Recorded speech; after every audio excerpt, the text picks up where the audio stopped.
Alright, so from the last video, we got through this hole and it came out, and here, this is what I'm calling the mechanical room because the furnace is here. In the last video you saw, I went back through the Navion specs and we needed 32 inches. So one's gonna go here, one's gonna go there.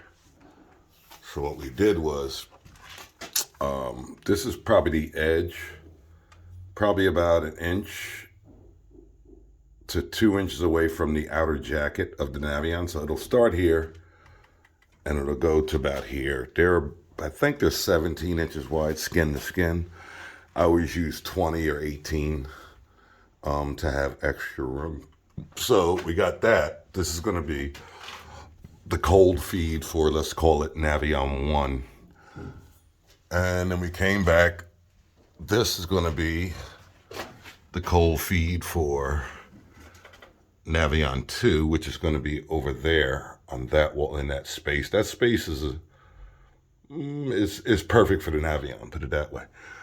So we're going to actually bore through the joist probably, because I need this space here and a little lower for the exhaust from the Navion. Also, the gas lines are here. So I'm hoping that maybe I can jog over, because you don't want to cut the bottom of the joist. We know that's a no-no. But we can put small holes in the center of the joist. Actually, rule of thumb, I know you guys will comment, we were taught many years ago that you measure the beam and you divide it into 3 parts. So, and this is going to be a good one because I know a lot of you guys out there that learned this the way I did. So you didn't really need to know. Now these are 2x8s. So roughly that's 1/3, right? Roughly that's 1/3, right? And then we were told we could touch the middle. Don't touch the bottom. Definitely don't touch the bottom. The top, you can drift a little into the top.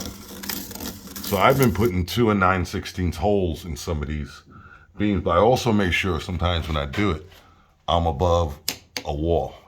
So I know I have support. But anyway, I just wanted to throw that in there now that people are starting to watch the videos and make comments. And I'm a horrible cameraman. And but I explained that in the other video. So anyway, there you go. That's going to be for Navion number 2, the cold water feed. This is going to go over to feed this bathroom. This is a 3/4. I just ordered them that way.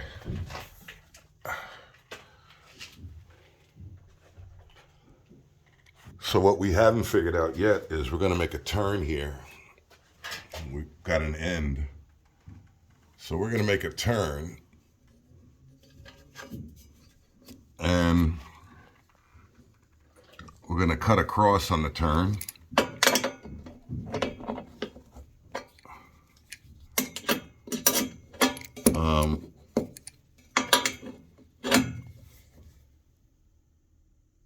These nuts are not mandatory, guys, but for a couple pennies, they ensure that the rod doesn't move, which probably wouldn't move anyway, but we live in a place with a lot of vibration, believe it or not. So we're going to make a turn. We're going to go across, and then we're going to turn again and head parallel to this. What we haven't figured out is where the turn is, and what happened is they're working on the subfloor here. So you see it's blocked off. We can't get through there. So right now, if I were to start cutting holes through that beam, all the shavings would go in the concrete, and that's not nice. So we managed to get this guy going.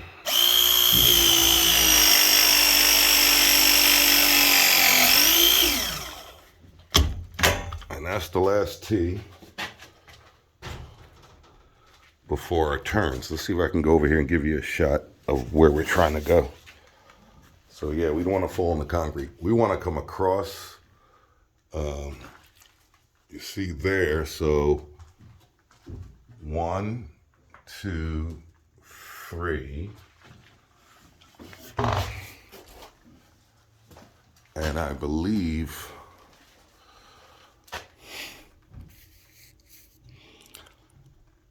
so it's 1, 2, 3, 4, and then we turn and go this way.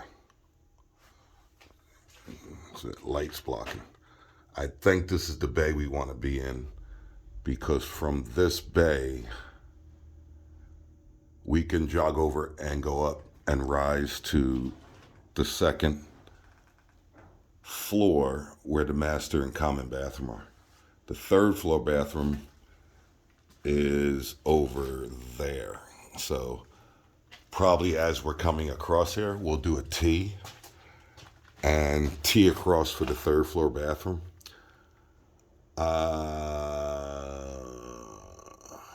Yeah. Now, we won't drill these joists for copper because it won't work. But we can drill them and pull PEX through it. So that's most likely what we're going to do, because on this side, 1, 2, yeah, it would be nice to lay it all out. I wanted to have all 1 inch in the basement and 3/4 risers. Third floor is the furthest away, so it'd be nice to have the 1 inch pipe come at least close to the rise. Because the problem is, not a problem, challenge, in the future there will be changes most likely.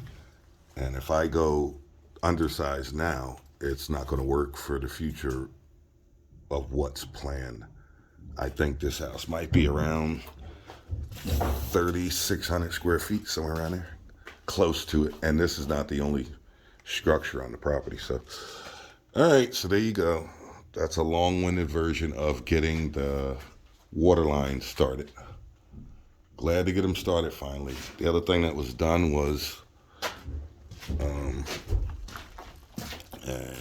I almost did this backwards. This 1 inch pipe, this one, it goes to the third floor mechanical room. This is the first floor. So this was put into here, and this 3/4 is feeding the first floor laundry tray. So it got ran out to here, and it stopped. It's going to go up, turn, and head that way, which I got to bore a hole through that stuff there. And this is the first floor laundry tray. So it's moving along. We're happy to be done with the DWV. Once this floor, concrete subfloor is finished, this bathroom will be ready to be laid out, and we're going to get jumping on that. So that's going to be fun. All right, see you on the next one.